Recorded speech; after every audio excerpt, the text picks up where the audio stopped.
નમસ્કાર India news ગુજરાતમાં આપનું સ્વાગત છે. આપ જોઈ રહ્યા છો આપણું ગુજરાત સમાચારની શરૂઆત કરી વડાપ્રધાન નરેન્દ્ર મોદીના પ્રવાસ પત્રથી. વડાપ્રધાન નરેન્દ્ર મોદીએ ભાજપના નેતૃત્વ હેઠળના એનડીએના ઉમેદવારોને વ્યક્તિગત પત્ર લખ્યો છે. તેમણે આ પત્ર લોકસભા ચૂંટણીના ત્રીજા તબક્કામાં પહેલાં લખ્યો છે. પત્રમાં વડાપ્રધાને એનડીએના ઉમેદવારોને એસસી, એસટી અને ઓબીસી સમુદાયોમાંથી અનામત છીનવીને તેમની વોટ બેંકમાં આપવાના કોંગ્રેસના ઇરાદા વિશે મતદારોમાં જાગૃતિ ફેલાવવા જણાવ્યું છે. પત્રમાં વડાપ્રધાન મોદીએ કહ્યું કે તેઓ લોકોના મહેનતના પૈસા છીનવીને તેમની વોટ બેંકમાં આપવા માટે તલપાપડ છે. કોંગ્રેસે પણ સ્પષ્ટ કર્યું છે કે તેઓ વારસાગત ટેક્સ જેવા ખતરનાક વિચારો લાવી શકે છે. દેશને એક થવું પડશે તેમને રોકવા માટે. દરેક ઉમેદવારને મોકલવામાં આવેલા પત્રમાં વડાપ્રધાને ભારપૂર્વક જણાવ્યું હતું કે આ સામાન્ય ચૂંટણી નથી. કેન્દ્રીય ગૃહમંત્રી અમિત શાહને લખેલા તેમના પત્રમાં વડાપ્રધાને તેમને કેન્દ્રમાં અને અગાઉ ગુજરાતમાં સફળ પ્રધાન હોવા ઉપરાંત પાર્ટીના સૌથી મૂલ્યવાન કાર્યકરો પૈકીના એક તરીકે વર્ણવ્યા હતા. ઉમેદવારોને લખેલા પત્રમાં વડાપ્રધાને કહ્યું કે ભારતભરના પરિવારો, ખાસ કરીને વરિષ્ઠ સભ્યો, છેલ્લા 5-6 દાયકામાં તેઓ જે મુશ્કેલીઓમાંથી પસાર થયા છે તે યાદ રાખશે. છેલ્લા 10 વર્ષમાં સમાજના દરેક વર્ગના જીવનની ગુણવત્તામાં સુધારો થયો છે, જેમાંથી ઘણી સમસ્યાઓ દૂર થઈ છે. તેમ છતાં હજુ ઘણું કરવાનું બાકી છે અને આ ચૂંટણી બધા માટે સારું જીવન સુનિશ્ચિત કરવાના અમારા મિશનમાં નિર્ણાયક બની રહેશે.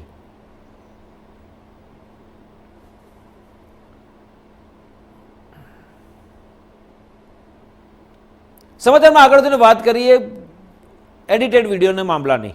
રવિવારે દિલ્હી પોલીસે કેન્દ્રીય ગૃહમંત્રી અમિત શાહના એડિટેડ વિડીયો અંગે એફઆઈઆર નોંધી હતી. આ વિડીયોમાં શાહ એસસી, એસટી અને ઓબીસીની અનામતને ખતમ કરવાની વાત કરતા જોવા મળે છે. જોકે ન્યૂઝ એજન્સીના ફેક્ટ ચેકમાં આ વિડીયો નકલી સાબિત થયા હતા.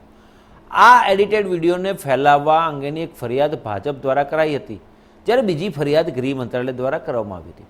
ભાજપે આ વિડીયોને લઈને દેશભરમાં એફઆઈઆર નોંધવાનો નિર્ણય લીધો છે. ત્યારે આ એડિટેડ વિડીયોને શેર કરતા ગુજરાતમાંથી 2 લોકોની ધરપકડ કરાઈ છે, જેમાં એક કોંગ્રેસના ધારાસભ્ય જિગ્નેશ મેવાણીના પીએ છે અને બીજા આપના કાર્યકર છે.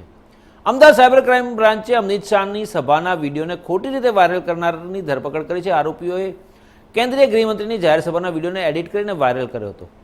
અમદાવાદ સાયબર ક્રાઇમ બ્રાન્ચે 2 વ્યક્તિઓની ધરપકડ કરી છે, જેઓએ અમિત શાહની પાલનપુર અને લીમખેડાની સભાના વિડીયોને એડિટ કરીને વાયરલ કર્યા હતા.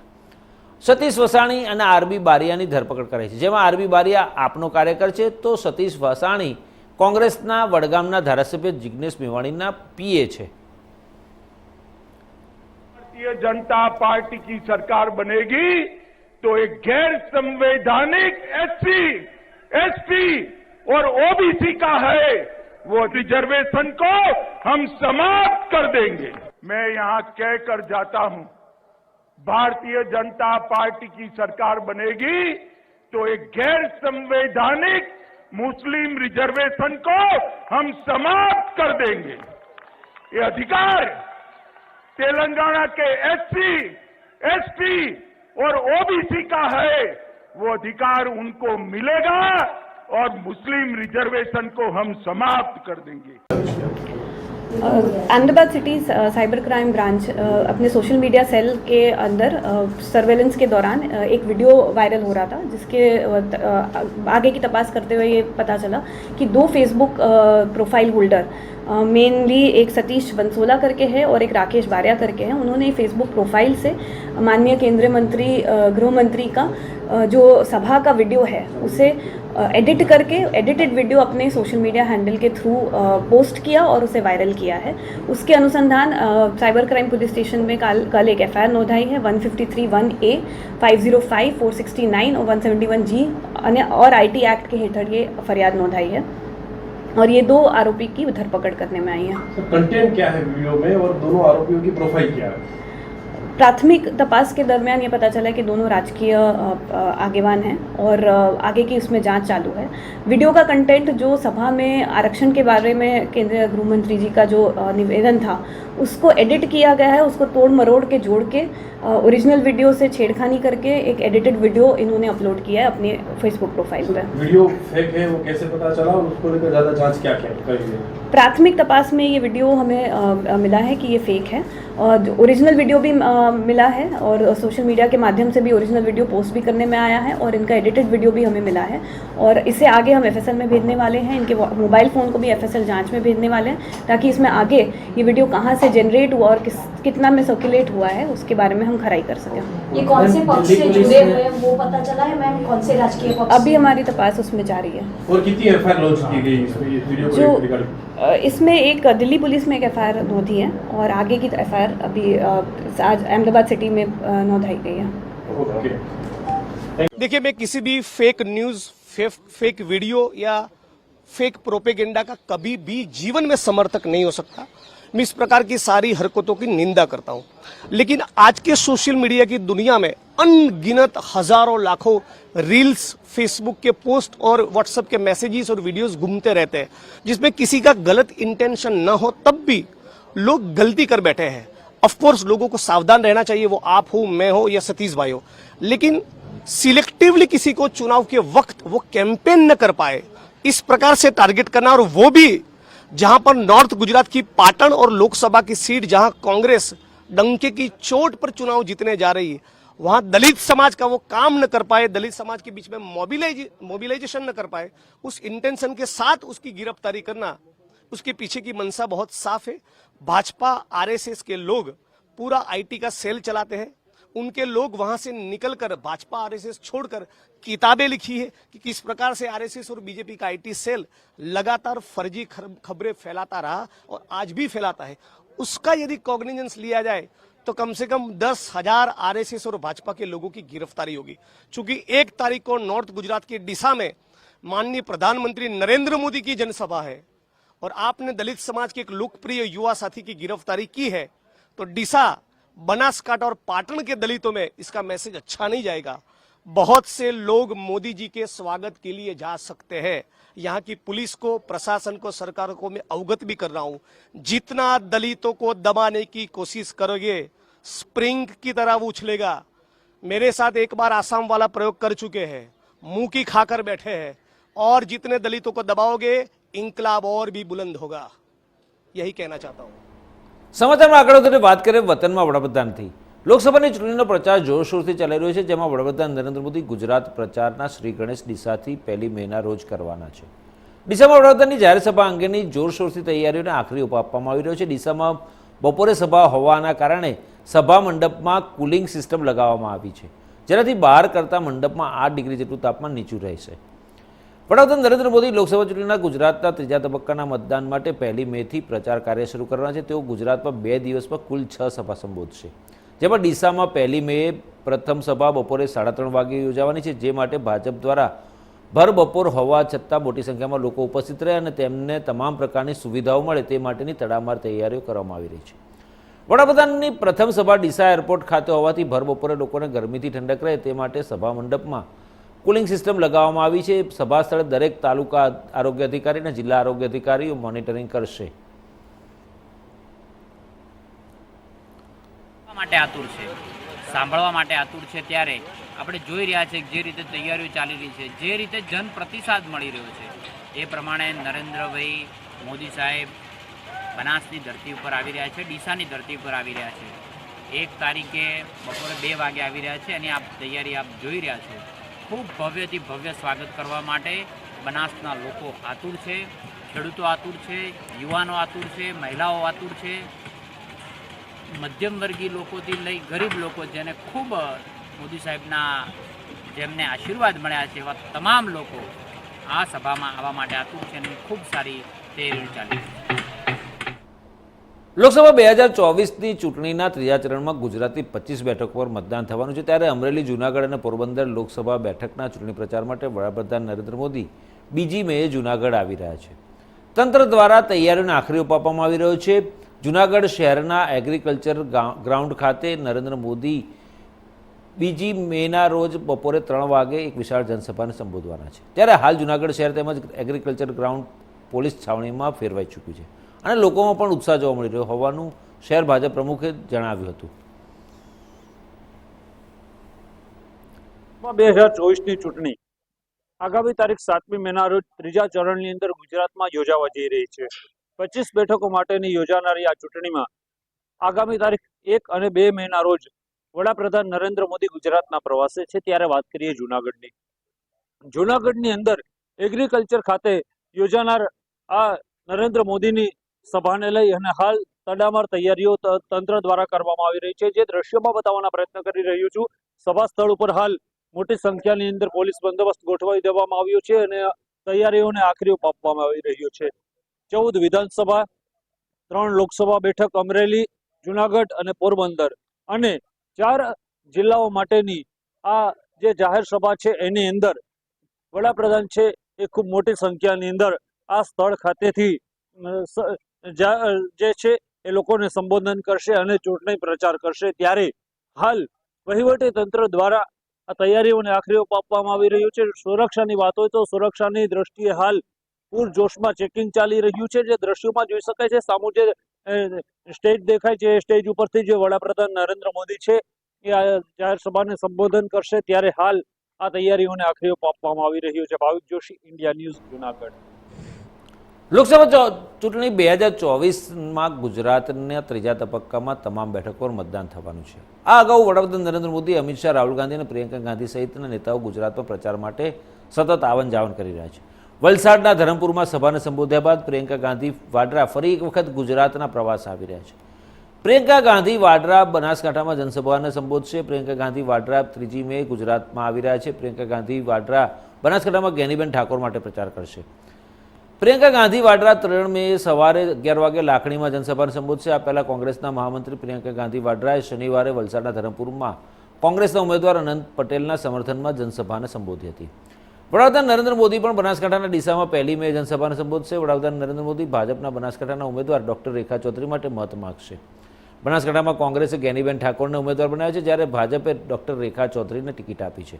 બનાસકાંઠા બેઠક પર 2 મહિલાઓ વચ્ચે જંગ જોવા મળી રહ્યો છે. કોંગ્રેસ અને ભાજપના ઉમેદવાર ઠેર ઠેર રોડ શો સહિત જનસભાઓ કરીને મતદારોને આકર્ષવાનો પ્રયાસ પણ કરી રહ્યા છે.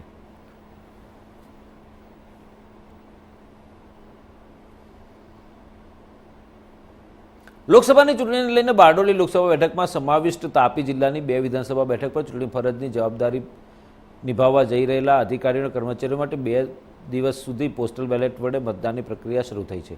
બારડોલી લોકસભાની બેઠકમાં કુલ 7 વિધાનસભા બેઠકોનો સમાવેશ થાય છે, જેમાં તાપી જિલ્લાની વ્યારા અને નિઝર વિધાનસભાનો પણ સમાવેશ છે, જેમાં ચૂંટણી દરમિયાન ફરજ પર રહેનાર અધિકારી અને કર્મચારી માટે પોસ્ટલ બેલેટથી મતદાન કરવાની પ્રક્રિયા શરૂ થઈ. જેમાં વ્યારાના નગરપાલિકાના હોલ ખાતે વ્યવસ્થા કરાઈ છે, જ્યારે નિઝર વિધાનસભામાં પોસ્ટલ બેલેટથી મતદાન માટે સોનગઢ ખાતે વ્યવસ્થા કરવામાં આવી છે. 23 બારડોલી લોકસભામાં સમાવિષ્ટ તાપી જિલ્લાની 171 અને 172 એટલે કે વ્યારા અને નિઝર એસેમ્બલી કોન્સ્ટિટ્યુન્સીમાં કુલ 878 જે લોકોને ચૂંટણી ફરજ સોંપાયેલ છે તેવા તથા એસેન્શિયલ સર્વિસીસમાં ફરજ બજાવતા હોય તેવા વોટર્સને આપણે પોસ્ટલ બેલેટ મારફત નિઝરનું સોનગઢ ખાતે તથા વ્યારા ખાતે ફેસિલિટી સેન્ટર મારફત પોસ્ટલ બેલેટથી મતદાન કરવાની વ્યવસ્થા કરવામાં આવેલ છે. આ મતદાન 29 અને 30 તારીખ દરમિયાન કરવામાં આવશે. લોકસભાની ચૂંટણીની કામગીરીમાં રોકાયેલા ભાવનગરના અધિકારીઓ અને કર્મચારીઓ લોકસભાની ચૂંટણી માટે પોસ્ટલ વોટિંગ શરૂ કર્યું હતું. ભાવનગરના વિરાણી સર્કલ પાસે આવેલી BM વિરાણી સ્કૂલમાં સવારથી કર્મચારીઓ દ્વારા મતદાન યોજાયું હતું, જેમાં ભાવનગર જિલ્લા કલેક્ટર RK મહેતા સહિત કર્મચારીઓએ મતદાન કર્યું હતું. ભાવનગર બોટાદ લોકસભાની ચૂંટણીમાં ભાવનગરમાં કર્મચારીઓ અને અધિકારીઓ પોસ્ટલ બેલેટ દ્વારા મતદાન શરૂ કર્યું હતું અને આ મતદાન 2 દિવસ સુધી સતત ચાલવાનું છે.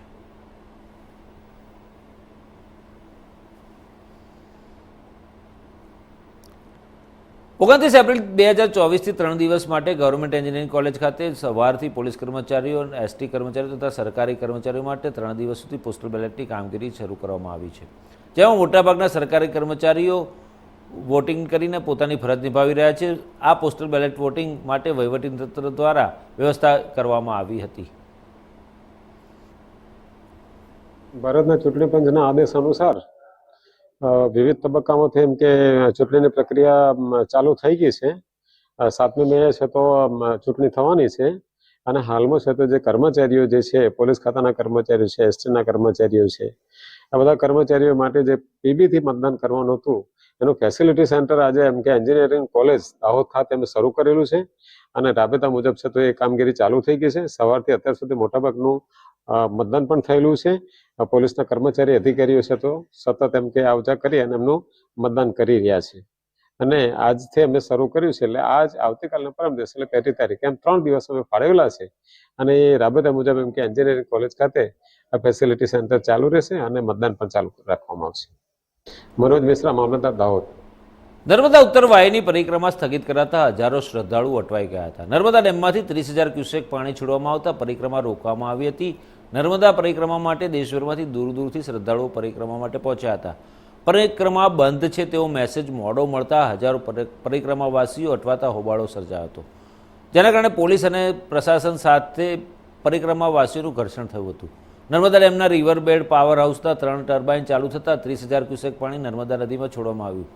નર્મદા પરિક્રમા માટે ખાસ બનાવવામાં આવેલા કામચલાઉ બ્રિજ પરથી પાણીનો પ્રવાહ વધી જતાં પરિક્રમાવાસીઓ માટે જોખમ ઊભું થાય તેવી શક્યતાઓને ધ્યાનમાં રાખીને પરિક્રમા સ્થગિત કરવાનો નિર્ણય લેવાયો હતો. પંચકોશી નર્મદા પરિક્રમાને હવે માત્ર 6 દિવસ બાકી છે, ત્યારે પરિક્રમાવાસીઓના હોબાળાને કારણે તંત્ર હાલ અવઢવમાં મુકાયું.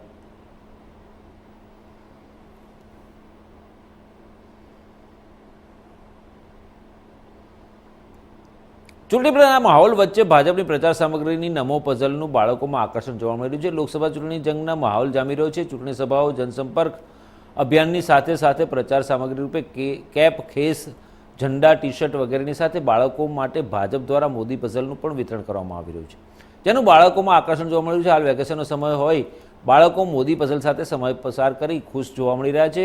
આ મોદીની સાથે મોદી પઝલ પણ હવે બાળકોમાં પ્રિય થઈ ચૂક્યું હોય તેવું લાગી રહ્યું છે. નામ હર્ષિલ રાણા છે. આ પઝલ નમો નરેન્દ્ર મોદીનું છે. આ પઝલ નાના છોકરાઓ માટે બહુ જ સારું છે. એક જ ચાલે, નરેન્દ્ર મોદીજી ચાલે. મારું નામ નિસર્ગ છે અને મને નમો પઝલ ગેમ ખૂબ ગમે છે. ને એક જ દાદા ચાલે, જે છે નરેન્દ્ર મોદી દાદા. એક જ દાદા છે, જે છે નરેન્દ્ર મોદી દાદા. મોદી સરકાર.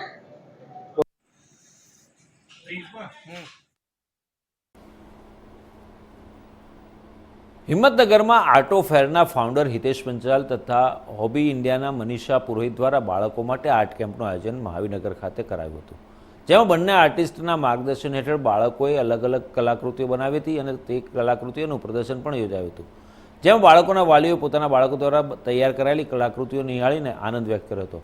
આ કેમ્પમાં બાળકોને આર્ટ શીખવવાની સાથે સાથે આર્ટ વિશે સચોટ માર્ગદર્શન પણ આપવામાં આવ્યું. ક્લે આર્ટ, કેનવાસ પેઇન્ટિંગ સહિતની આર્ટ આ કેમ્પમાં શીખવવામાં આવી હતી.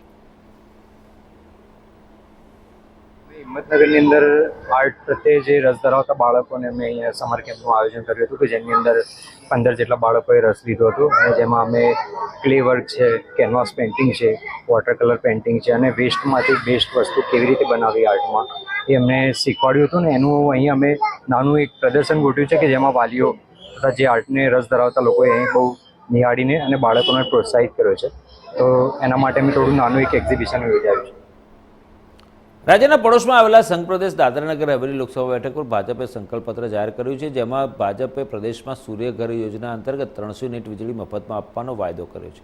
આ સાથે પ્રદેશના શિક્ષણ, આરોગ્ય, રોજગારી, ઔદ્યોગિક વિકાસ, માળખાકીય સુવિધાઓ, આદિવાસી વિસ્તારના વિકાસ, મૂળભૂત સુવિધાઓ અને મહિલા સશક્તિકરણ અને યુવાઓના કલ્યાણ સહિતના અનેક મુદ્દાઓ લોકલુભાવના વાયદા સાથે કર્યા છે. દાદરાનગર હવેલીમાં સેલવાસમાં ભાજપના પ્રદેશ કાર્યાલય પર પ્રદેશ પ્રમુખ દીપેશ ટંડેલ અને ભાજપના ઉમેદવાર કલાબેન ડેલકરની હાજરીમાં આ સંકલ્પપત્ર જાહેર કરવામાં આવ્યું હતું. આ પ્રસંગે પૂર્વ સાંસદ નટુભાઈ પટેલની સાથે પ્રદેશ ભાજપના અગ્રણીઓ અને કાર્યકરો પણ ઉપસ્થિત રહ્યા હતા. ચૂંટણી જીત્યા બાદ આવતા 5 વર્ષમાં ભાજપે જાહેર કરેલા તમામ સંકલ્પોને પૂરો કરવાના ખાતરી આપી હતી. તો ભાજપ ઉમેદવાર કલાબેન ડેલકરે પણ જીત્યા બાદ લોકોને કરેલા વાયદાઓ પૂરા કરવા સ્થાનિક પ્રશાસનથી લઈને પાર્લામેન્ટ સુધી મજબૂત રજૂઆતો કરશે તેવી ખાતરી ઉચ્ચારી હતી. હું આજે આપણું મેનિફેસ્ટો ભારતીય જનતા પાર્ટીનું અમે જાહેર કર્યું છે. જે લોકોની સામે અમે ગયા છે, જે સમસ્યાઓ જે અમારી સામે રાખી છે ને એ જ અમે સંકલ્પપત્રમાં લીધું છે. પહેલી જવાબદારી મારી રહેશે કે જે અમે મેનિફેસ્ટોમાં જે 32 મુદ્દાઓ લીધા છે, એક મુદ્દાઓનું સમાધાન થાય એના માટે અમારી પૂરી ટીમ છે. જ્યાં જરૂરત હશે ત્યાં બધાની હું એ લઈશ ને જ્યાં મારાથી દિલ્હી લેવલે જ્યાં પાર્લામેન્ટમાં રજૂઆત કરવાની હશે હું જરૂર ત્યાં કરીશ. જ્યાં આપણા હોમ મિનિસ્ટર યા પ્રાઇમ મિનિસ્ટર જે પણ હશે એમને હું મળીને કન્વિન્સ કરવાની કોશિશ કરીશ કે આજે પ્રદેશના ઘણા બધા એવા મુદ્દાઓ છે કે વર્ષોથી જૂના પડેલા છે, તે બધા જ મુદ્દાઓનું અમારું સમાધાન થશે અને 5 વર્ષનો અમારી સામે ગાળો હશે. બધા જ મુદ્દાઓ અમે આજે તમારી સમક્ષ હું વાત કરીશ, આશ્વાસન પણ આપીશ કે અમારી બધાની જ કોશિશ રહેશે કે એમાં વધારેમાં વધારે મુદ્દાઓનું સોલ્યુશન થાય ને લોકો સુધી આ ફેસિલિટીઝ પહોંચે એવું અમારો પ્રયાસ રહેશે આવતા દિવસોમાં. દાદરા નગર હવેલીમાં જે સ્વરાજ્ય સંસ્થાઓ છે, જિલ્લા પંચાયત, નગરપાલિકા અને ગ્રામ પંચાયત, આમાં ચૂંટાયેલા જનપ્રતિનિધિઓને પ્રશાસનિક અધિકારીઓ પ્રાપ્ત કરાવો એ અમારી પહેલી પ્રાથમિકતા છે. ગ્રુપ સી અને ડીની નિમણૂક સ્થાનિક લોકોના માધ્યમથી જ થાય એ અમારી બીજી પ્રાથમિકતા છે. અહીંયાના પ્રવાસન ઉદ્યોગને વેગ મળે એટલા માટે અહીંયાના હોટલ ઉદ્યોગ, બાર, રેસ્ટોરન્ટ, ઇન્ડસ્ટ્રીઝ જેના રિન્યુઅલ્સની અવધિ 1 વર્ષની હોય છે, આ 1 વર્ષની અવધિ વધારીને અમે આવનારા દિવસોમાં 5 વર્ષની અવધિ કરીશું, જેથી મોટા ઉદ્યોગો અહીંયા મોટી સંખ્યામાં પ્રસ્થાપિત થાય. ખનન અને ખનિજ વિભાગમાં અહીંયા પ્રતિબંધ મુકાયેલો છે, એના નિયમો નવા બનાવી અને ખનન વિભાગને નિયમિત રૂપે રોયલ્ટીના માધ્યમથી બિલ્ડિંગ અને ઇન્ફ્રાસ્ટ્રક્ચરનો ઉદ્યોગ પુનઃ પ્રસ્થાપિત થાય એ રીતના કાર્યો કરીશું. સમાચારમાં આગળ વાત કરીએ તો એસ્ટ્રાઝેનેકાએ યુકે હાઈકોર્ટમાં સબમિટ કરેલા તેના કોર્ટ દસ્તાવેજોમાં પ્રથમ વખત સ્વીકાર્યું છે કે તેની COVID-19 રસી TTS સિન્ડ્રોમ જેવી દુર્લભ આડઅસર પેદા કરી શકે છે. આ સિન્ડ્રોમ શરીરમાં લોહી ગંઠાઈ જવાનું કારણ બને છે. આ કારણે વ્યક્તિમાં બ્રેન સ્ટ્રોક અને કાર્ડિયાક અરેસ્ટનું જોખમ વધી જાય છે. ઓક્સફોર્ડ એસ્ટ્રાઝેનેકા કોવિડ વેક્સિનને લઈને એક મોટા સમાચાર સામે આવે છે. તેની ઉત્પાદક એસ્ટ્રાઝેનેકાએ યુકેની હાઈકોર્ટમાં આપવામાં આવેલા તેના કોર્ટ દસ્તાવેજમાં પ્રથમ વખત સ્વીકાર્યું કે તેની COVID-19 રસી TTS જેવી દુર્લભ આડઅસરોનું કારણ બની શકે છે. આપણે જણાવી દઈએ કે એસ્ટ્રાઝેનેકા વેક્સિન ઘણા દેશોમાં કોવિશિલ્ડ અને વેક્સેવેરિયા નામથી વેચાતી હતી. થ્રોમ્બોસાઇટોપેનિયા સિન્ડ્રોમ એટલે કે TTS શરીરમાં લોહી ગંઠાઈ જવાનું કારણ બને છે. શરીરમાં લોહીની ગંઠાઈ જવાને કારણે વ્યક્તિને બ્રેન સ્ટ્રોક અને કાર્ડિયાક અરેસ્ટ થવાની શક્યતા વધી જાય છે. આ સિવાય સિન્ડ્રોમ શરીરમાં પ્લેટલેટ્સ ઘટવાનું કારણ પણ બની શકે છે. આપણે જણાવી દઈએ કે એસ્ટ્રાઝેનેકા કંપની ક્લાસ એક્શનનો કેસ સામનો કરી રહી છે. આ મુકદ્દમો જેમી સ્કોટ નામની વ્યક્તિ દ્વારા દાખલ કરવામાં આવ્યો હતો, જેને એપ્રિલ 2021માં ઓક્સફર્ડ યુનિવર્સિટીના સહયોગથી વિકસિત એસ્ટ્રાઝેનેકા રસી લીધા પછી મગજને નુકસાન થયું હતું. આ ઉપરાંત અન્ય ઘણા પરિવારોએ પણ કોર્ટમાં ફરિયાદ કરી હતી કે રસી લીધા પછી તેમને આડઅસરનો સામનો કરવો પડ્યો હતો. હવે આ પરિવારો રસી અંગે તેમને પડતી સમસ્યાઓ માટે વળતરની માંગણી કરી રહ્યા છે. એસ્ટ્રાઝેનેકા ઓક્સફર્ડ રસી સુરક્ષા સમસ્યાઓને કારણે યુકેમાં આપવામાં આવતી નથી. હવે જ્યારે ફાર્માસ્યુટિકલ કંપનીએ આ રસીથી થતી દુર્લભ આડઅસરનો સ્વીકાર કર્યો છે, ત્યારે અસરગ્રસ્ત વ્યક્તિઓ અને પરિવારના સભ્યો પણ રસીને કારણે થતી આડઅસરો માટે યોગ્ય વળતરની માંગ કરી રહ્યા છે. જોકે રસીના કારણે થતી આડઅસર સ્વીકાર્યા પછી પણ કંપની તેનાથી થતી બીમારીઓ કે ખરાબ અસરોના દાવાઓનો વિરોધ કરી રહી છે.